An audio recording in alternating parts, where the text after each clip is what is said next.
I'm going to ask our first speaker, which is Dorsey Nunn. Of all of us are Nunn. Yes, who was a leader, elder, comrade for a very long time, who I've heard so much about. Super glad to share this space and stage with you. Because we got one mic and we're going to have to pass it and be generous with it. But also, we're going to be really tight on time. And so, Jaren is like, with the time cards in front, we got about 7 minutes per person. My 7 minutes is about up. But, Dorsey, if you could introduce all of us at Nunn and Fikpifum, like, what has gone into the years into building this movement led by people who have been directly impacted to speak for themselves, to fight for themselves? And also, like, what has been your thoughts around abolition and how has it shaped your work?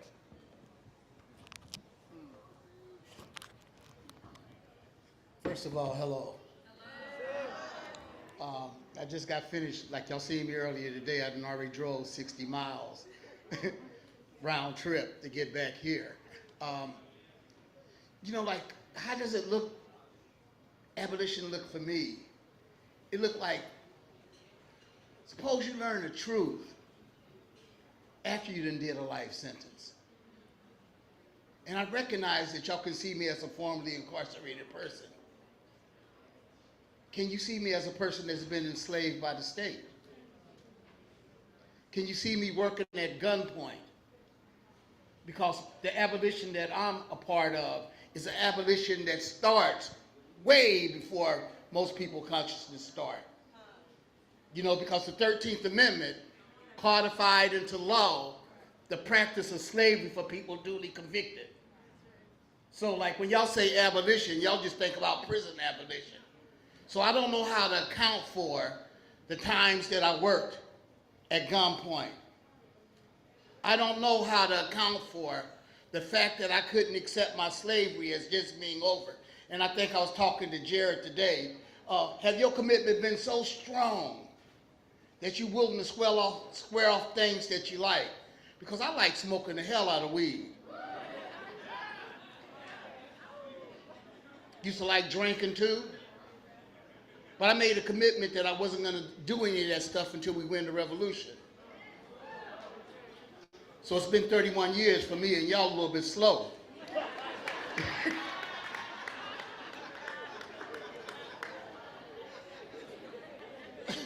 So, I'm hurt they hurry up. You know, but you know, when I get to the question of abolition, and I don't want to take long, I get to the question of me finding out the truth and then pursuing that truth to places like New Zealand, pursuing that truth to places like Cuba, pursuing that truth to places like El Salvador, pursuing that truth to South Africa, because I'm not necessarily book learned, I'm experience taught. So at a certain point when we start talking about speaking in our own voice, we seem to lose our voice probably right as they tell us and they pull us over in the police car and say you got the right to remain silent, and from that point forward everybody else affirms that.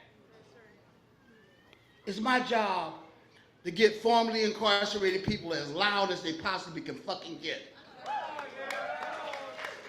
Because at a certain point, you don't see me as whole and you see me as being somebody that you can help. But you don't recognize that I could be the person in the car helping you. So unless we can have a reciprocate full relationship, you may not recognize it. You may not recognize that probably over the course of the last 10 years, formerly incarcerated people have re-enfranchised more people than anybody else since the Civil Rights Movement and the passage of the Voting Rights Act in 1964. You may not know that. You may not know that I fight to end discrimination. God, I should have brought my program and said, we start every one of our meetings as all of us are Nunn, talking about we're going to reject the notion of homophobia. We're going to reject the notion of sexism. We're going to reject the notion of racism. How many other groups in the room start their meetings off by having a code of conduct that actually lists what you need to be in order to even operate with us? You know, so what do abolition look like to me?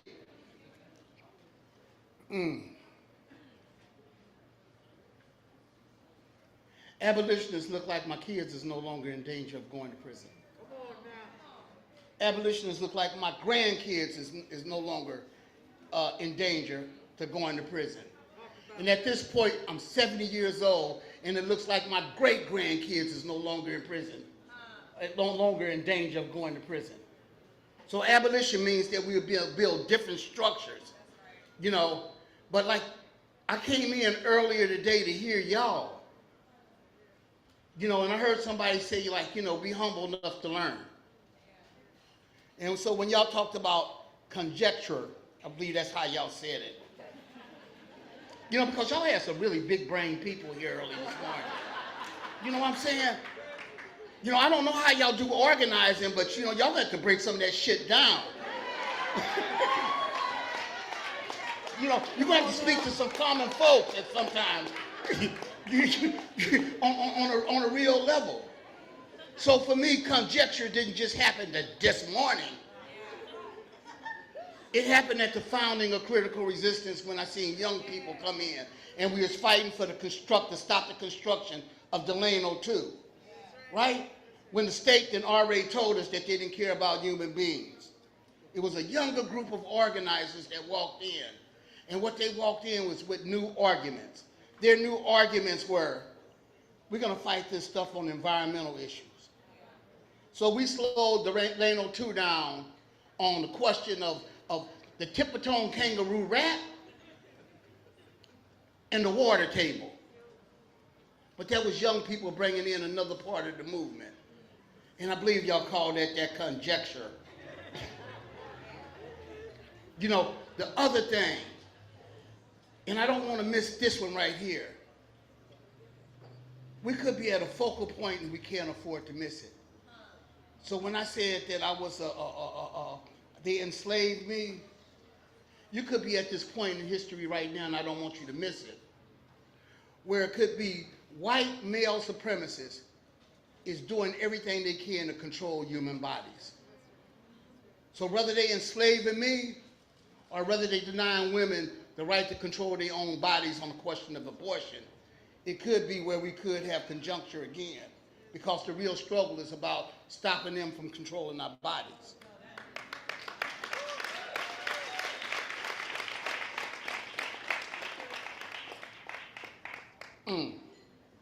So like at a certain point, if we don't figure like how to actually operate together, we fucking all lose.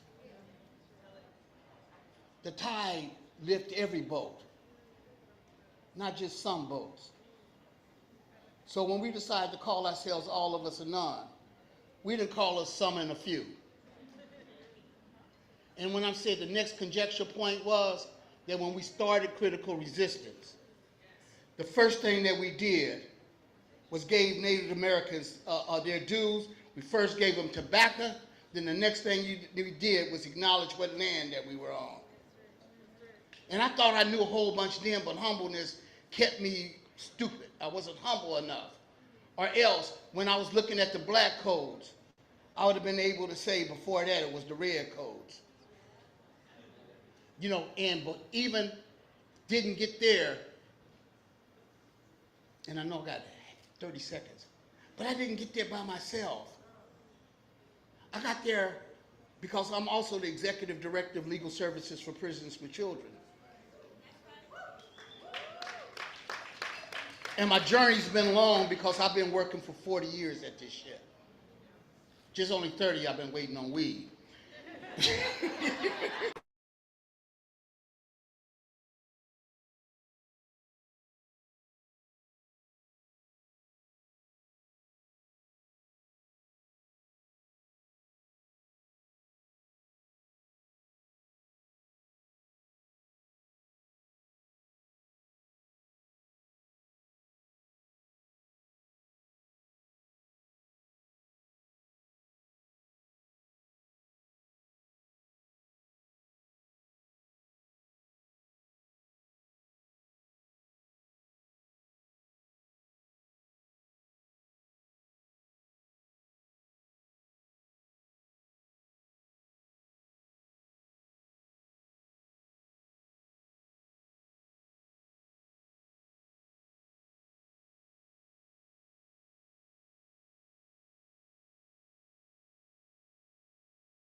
And like, why center cis and trans women and gender expansive people, and why is that so important in this moment? What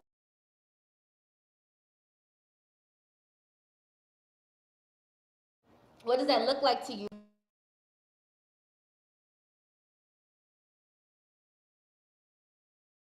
As to like, what's the connection that we can draw between the Divest Invest work and the Freedom 2030 campaign that Sister Warrior Coalition is building out right now? Thank you. What's up, everyone? Glad you're here. Welcome to the Bay Area. Welcome to Oakland. If you're coming here, my name is Jessica. My pronouns are she, her, hers. And I'm gonna start talking about the Young Women's Freedom Center.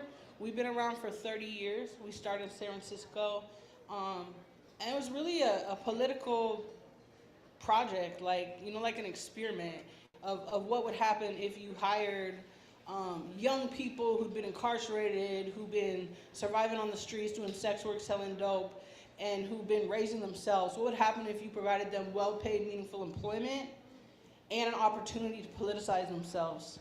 And so that was in 1993 when we got started. And I came in 96, and I grew up in the justice system. I was mostly incarcerated from 13 to 17. And I heard about this organization that hired folks, and I was like, but like the second I got there, it transformed my life. Like, it was like, no, you're powerful, it's us, we're running this shit, and we are bringing all of our expertise from surviving on our own as children to transform our lives, our communities, and to build power. And so, 30 years ago, it was pretty radical that we were doing that. Always from day one, we centered, all of the things I said, made sure that our team, at one point we were all under the age of 19, high school dropouts, but we were running an organization and building it, and we never compromised on our political strategy. And so what's so important about this work is that there are not places in this country that say, no, you young people, young trans youth, gender expansive youth, poor youth, you have everything you need already, and we actually need you to lead. And we've been able to create our own pedagogy we call it our lives in the context of the world, and the world in the context of our lives. And it's basically being in a circle all the time to understand our own experiences with oppression as a tool to build power. And so we decided to figure out how can we, and since most of us had been incarcerated over time, because if we started in 1993 with the rise of mass incarceration, that's our experience. So I remember going to the first critical resistance conference in Berkeley, and we're like just fuck, right? Like, our heads are exploding. We're beginning to understand movement, and that was a critical point for our politicization of the organization. And but in 25 years in, being in the criminal justice space, we were like, I'm sorry, I'm cussing so much. What the heck? Why are women and girls and trans folks and gender expansive folks always an afterthought in the conversation around abolition, around reform? And we were like, what the fuck? And how can we really work towards abolition if we're not understanding the story and experience of us in the carceral state? And so we had a meeting in Oakland, and we're like, come, directly impacted people. We wanted to bring 100 people together, and 200 people came. And we spent that day getting really clear on our story and really understanding that prisons are not the first prison we were in, and that we're always under surveillance in the police state, even in our homes, even as children, from our partners, in the ways that we've had to survive the streets. And that just continues into prison. And so it was that day that we born the Sister Warriors Freedom Coalition.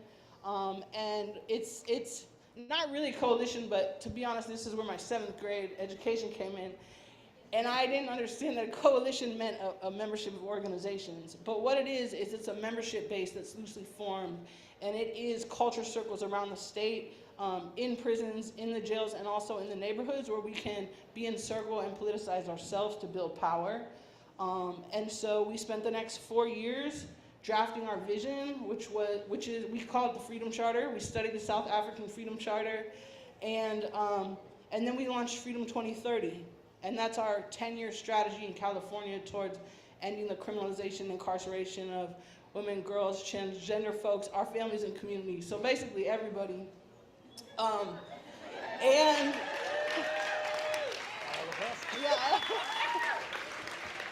And the other thing I want to say about, Sister Warriors is like in a capitalist patriarchal society, we are always having to challenge that. And so there has to be space that's safe for us to build with each other, to build power, and to complicate the story.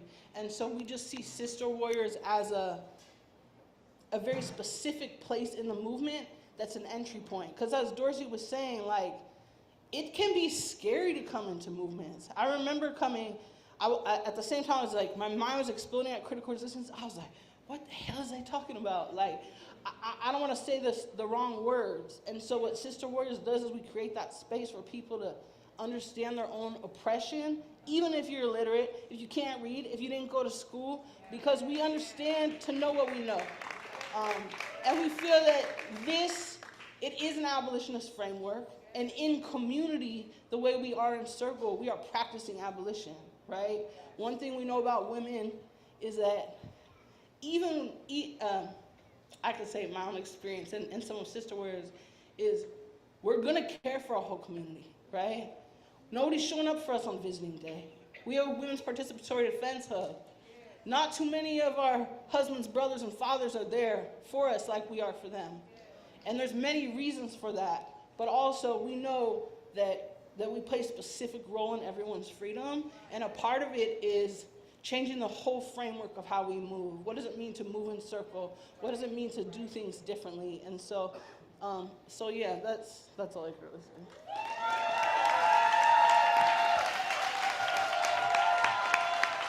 Yes. Thank you for that.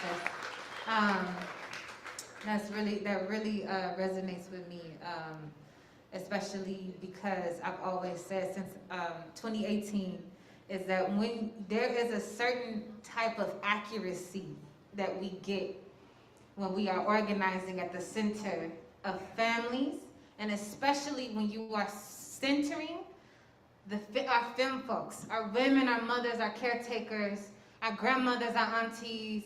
Because see, when you do that, you then, because she is loving so many other of our extended families, right? And so one thing that we learned was that when you, for instance, centered pregnant women in prison, in my instance, that rippled through the prison to support fragile people, ill people, mentally ill people. And it also rippled through the men's prison as well, because she is also like the caretaker of her brother, of her uncle, of her father, right? Because that is part of that family that she builds. And when you separate a family, or when you pull a mother or that sister from her family, you then literally break apart that community, right? So there is a certain type of accuracy that you get when you center that woman, that sister, that gender non-conforming expansive person, right? All of our folks. And I appreciate you for bringing that in, and we're gonna lean more into that. And so I'm gonna pass the mic to Lara Kiswani, who I'm sitting next to, and Lara is from A-Rock in the building. I know y'all in the building. I done seen y'all all through the building. Mad respect for y'all. So Arab Organizing and Resource Center.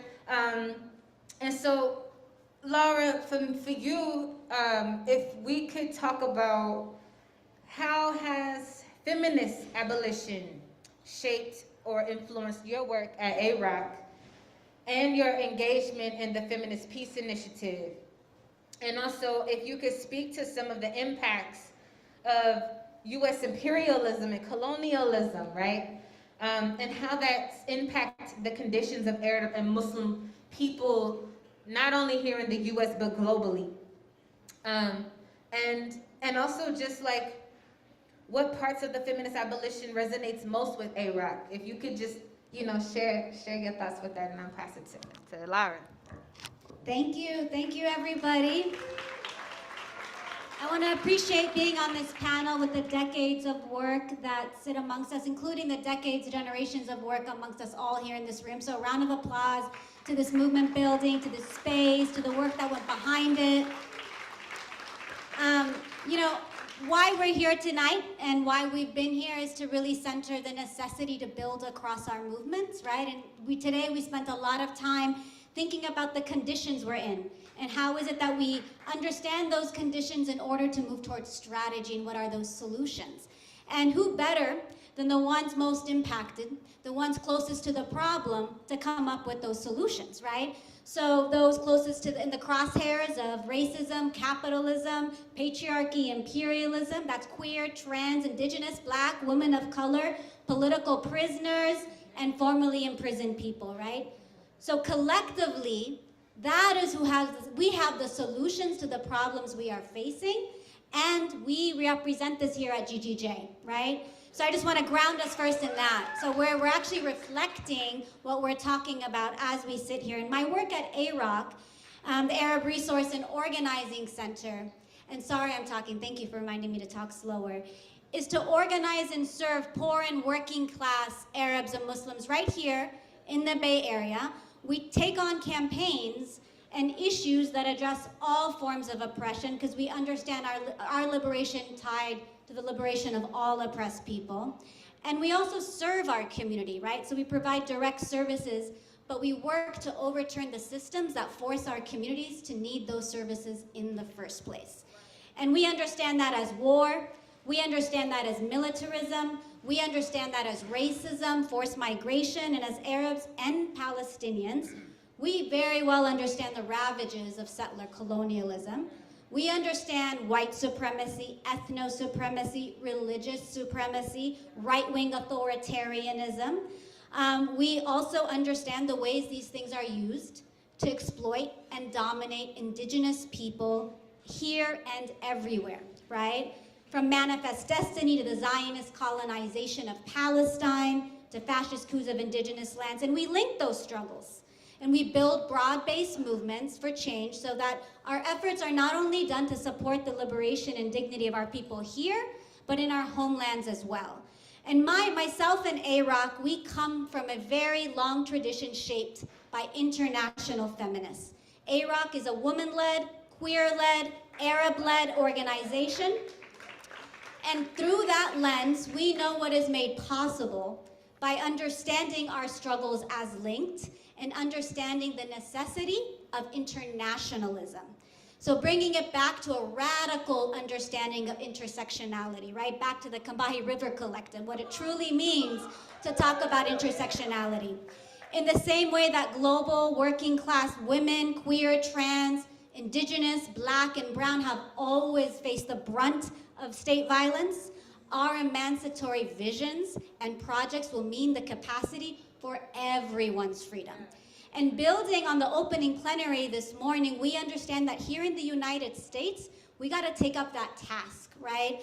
That we inherited by living in the belly of the beast. We got to make sure that the US role in global militarism is made impossible.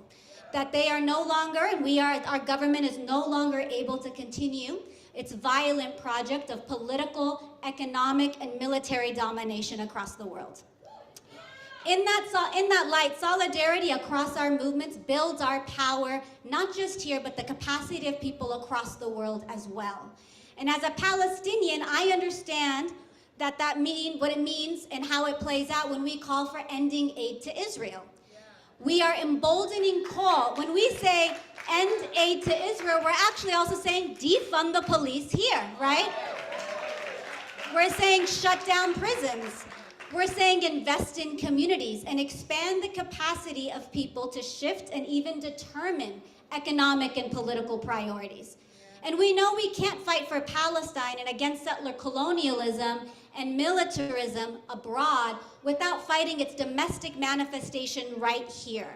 Violence against other Black and brown and indigenous people. And embodying this worldview is what helps us understand internationalism as part of our history and part of our strategy. So as an abolitionist, as a feminist, as an internationalist, and as a Palestinian, I understand the centrality of the prisoner movement. Central to our thinking, central to our vision, and our work. For Palestinian, there is no such thing as a liberatory movement without the prisoner movement. And if you've been to Palestine, you've seen that yourself. There is no liberation without the freedom of prisoners. There is no liberation without the ending of the prison industrial complex. They are instrumental, the prisoners themselves today are instrumental in our thinking, in our strategies, and they are our leaders from the inside. And there is much to be learned today about solidarity from our political prisoners, current and historically, and from our international freedom fighters. They've not only paid the price for what we are able to do today, but they also make it possible for us to continue to fight, right?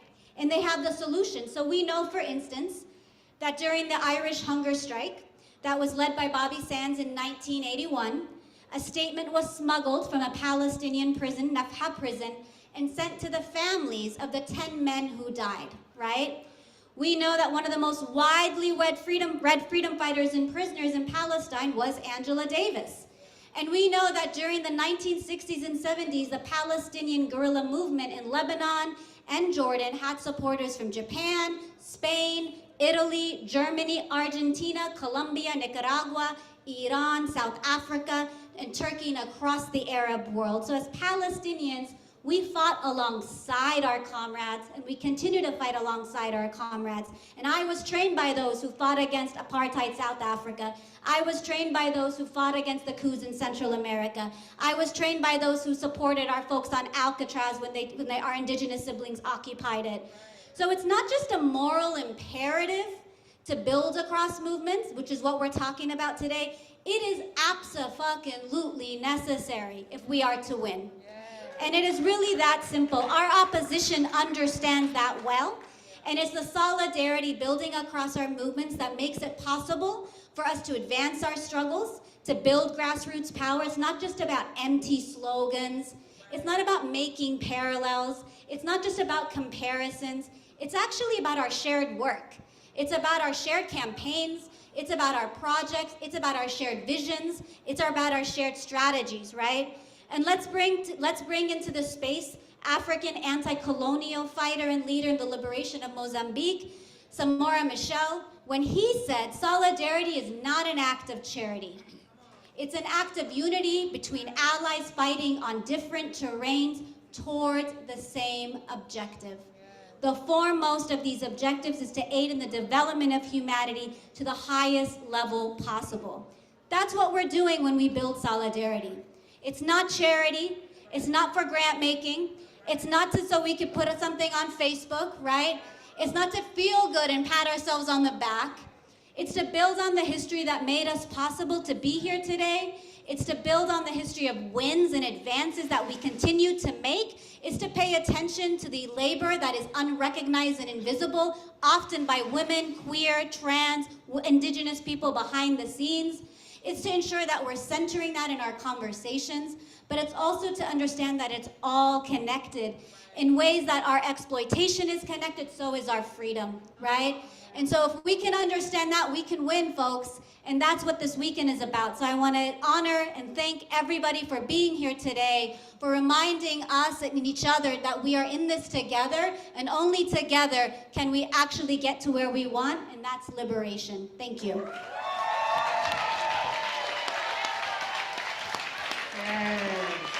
Yeah, so powerful. Thank you, Lara. It's just making me feel like we want to chant, I believe that we will win. All right. Thank you so much for that.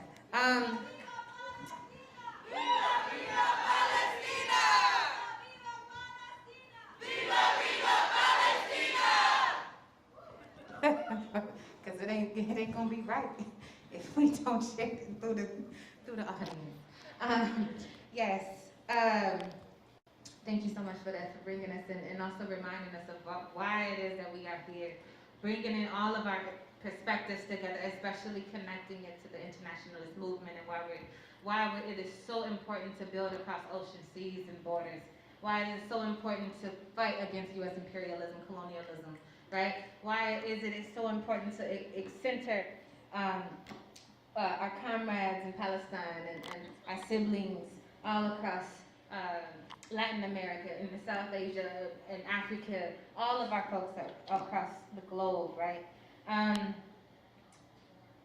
Yo. Yeah. So we in Oakland, right? Yeah, we're in Oakland. And so I'm gonna pass the mic to a friend, right? A friend of mine. And also someone who had mentored me, right, for a little while. And so I got a lot of respect for you and all of the amazing work. And actually, I was just in North Carolina, and people was talking about you in North Carolina for making sure and taking care of their babies. You know, like people in North Carolina, like, look, you know, he takes care of my babies. Like, you know, in Oakland, and politicizing young people and putting them in right relationship with one another. And so got a lot of respect for you. And so, and also, who made sure that I got this position with GGJ.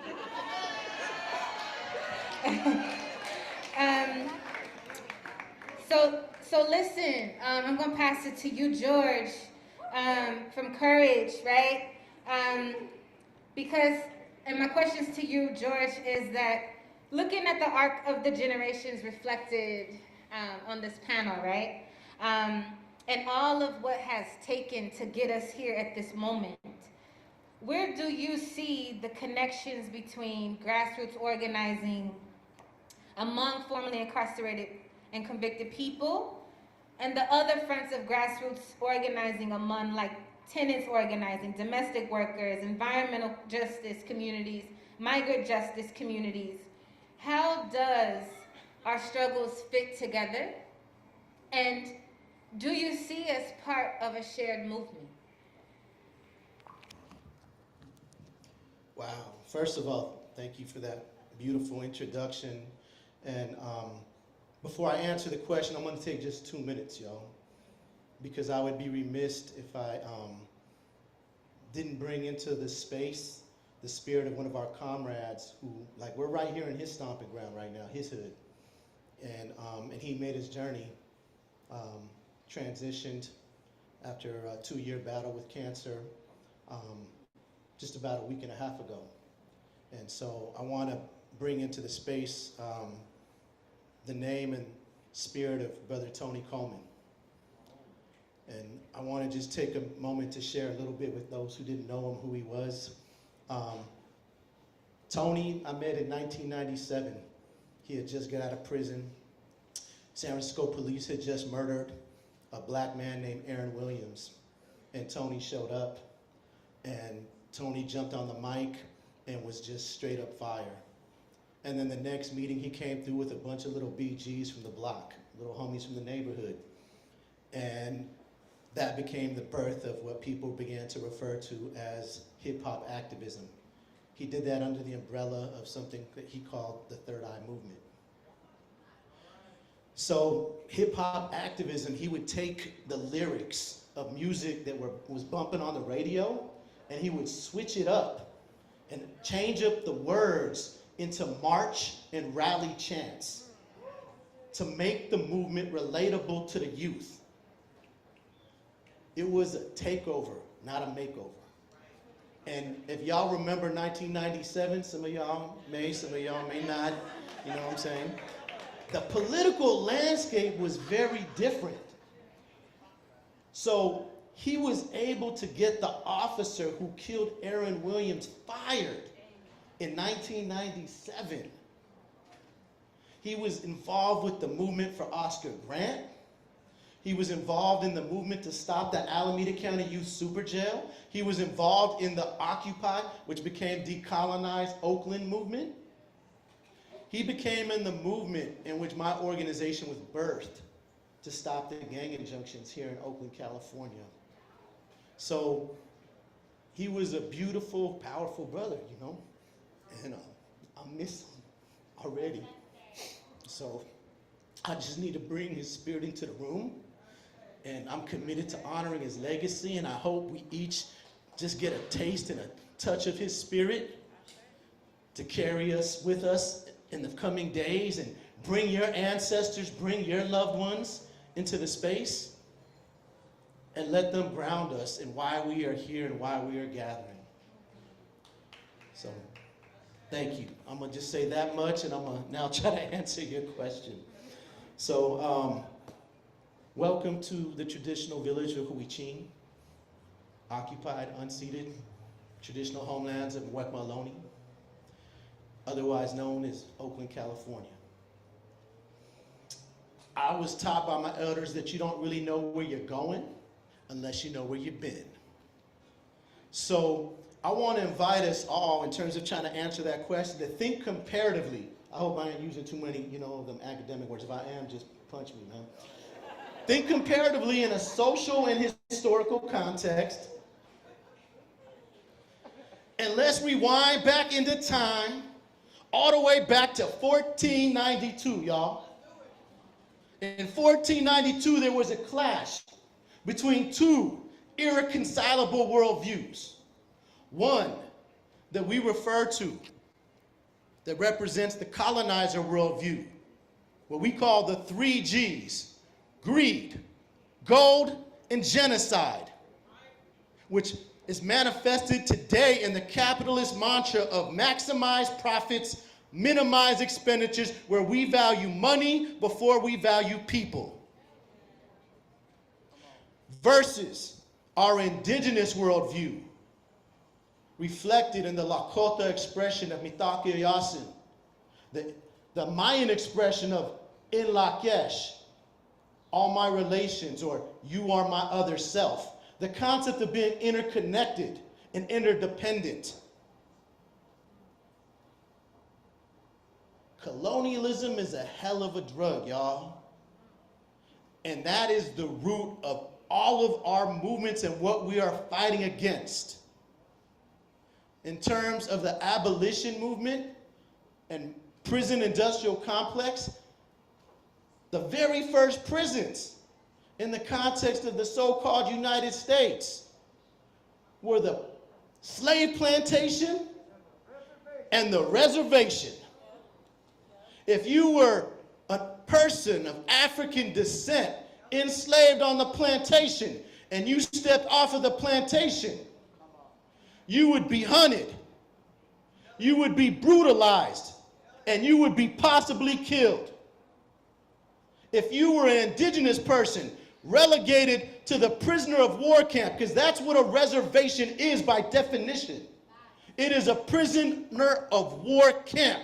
And to this day, in federal Indian law, it states if you step off the reservation, they have the right to kill you.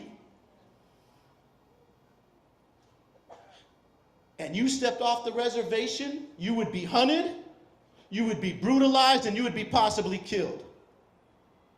So the roots of policing are what? The slave patrol and the cavalry. How the hell do you reform that? Ain't no reforming that. You have to abolish that shit.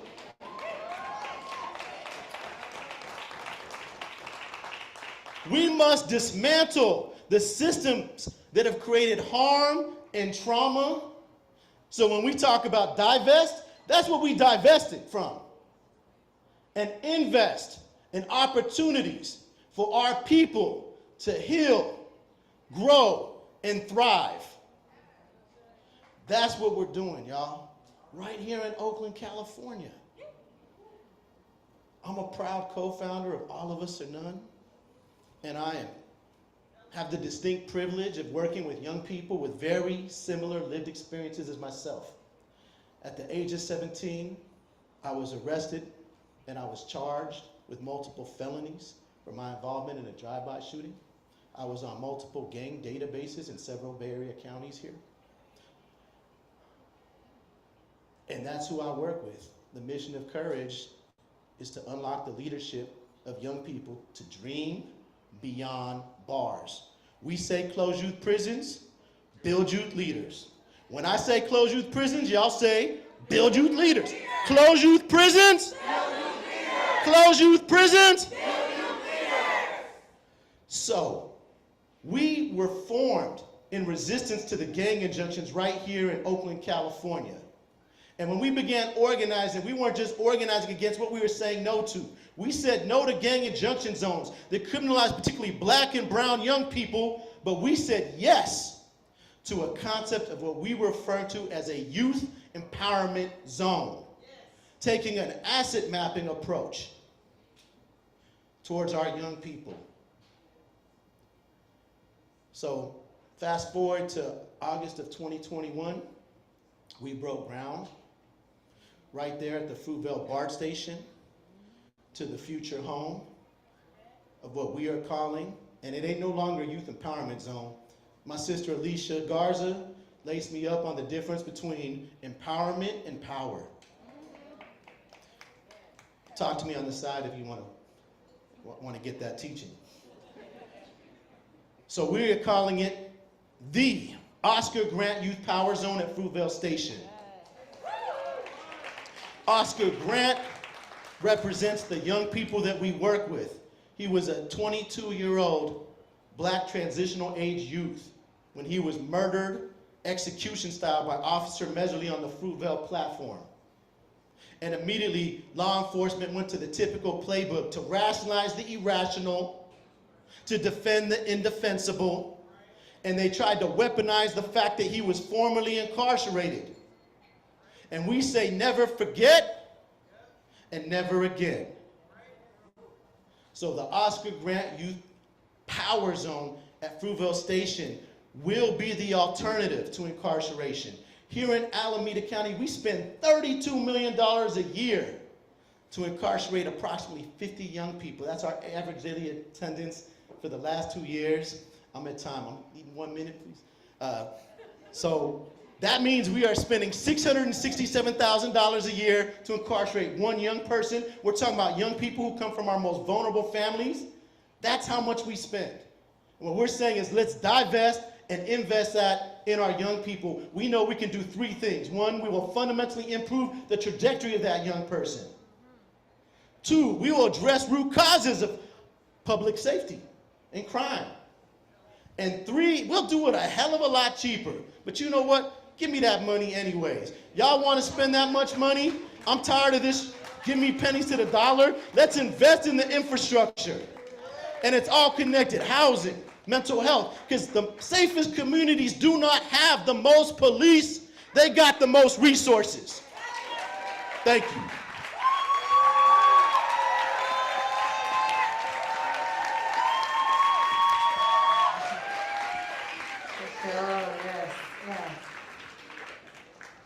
So, yes, so much power, y'all. I hope this feels like medicine to you all. I hope this feels like power to you all, not empowerment, because you already have the power, right? And so tomorrow we got a job tomorrow, y'all. What we doing tomorrow? We're going to the streets, right? Y'all going to the streets, right? So we're gonna be marching tomorrow. We're gonna be gathering up. Shh, don't tell nobody. I hope they're not listening. They're listening to our plan. But, so we're gonna take these demands. I hope that you all have been listening. So I hope you got your chants together, right? So when we talk about internationalism, we're gonna be marching in the streets and we're gonna be talking about internationalism, right? We're gonna be talking about free them all. We're gonna be talking about anti-militarism and dismantling what is happening at the borders, right? We're gonna be talking about justice for migrant workers, right? We're gonna be talking about releasing and diversion programs for pregnant incarcerated mothers and women, right?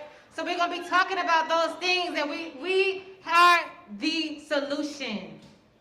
So I hope that I want you to please give it up for this wonderful and magnificent panel. Yes. of applause for yourselves, right? Please give it up for yourselves, because this would not be possible without y'all, right? Y'all got work to do, y'all got shit to do, right? So please, I think, Manuel, oh, yes, Manuel, listen, I'm gonna let you close us out, comrade, and friend. And so I'm gonna pass it to you, to Manuel, who, you know what I'm saying, like, y'all Bay folks, you Bay Area folks, you know what I'm saying, all of y'all out here, you know what I'm saying, it's just so magnificent and so, so powerful. I had the chance to meet Manuel like maybe two and a half years ago, where he invited me to something called the Botanical Garden, which was a garden, a garden of formerly incarcerated magnificent people and organizers. And I learned so much from you, and got a lot of respect for you. And so I'm gonna welcome you up to this mic, and so that you can close us out. Come on up. I love you, thank you. Hey, I know we hit time, so I want to respect everybody's time. My name's Manuel, I'm known as Manny, right? And it's so beautiful to be in community and to know each and every one of them so intimately. I love them all, right? And a lot of times you go to a space and you might know somebody for 5 minutes. That doesn't take away from the humanity. But in closing, a few of us won't be able to be here tomorrow because we're going to be making a trip to Atlanta, Georgia, to Hotlanta, right?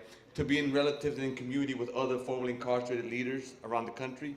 And that's part of the FICPM that was trying to make that connection with GGJ, right? So in closing, I just want to say, tengan buenas noches. Have a beautiful night. Keep on making connections. Keep on being vulnerable. Keep on peeling back those layers. Because a true humanity, our freedom, our solidarity, our internationalism is also within. So when we go back to Mexico, when we go back to Honduras, when we go back to El Salvador, when we go back to Palestina, when we go back to Brazil, when we go back to wherever you come from, you bring the spirit of the relatives of this land, the unceded Ohlone land, and we continue to resist, right? And in the words of the young lords, that is part of my raíces, right? Pa'lante siempre. Que tengan buenas noches. Thank you.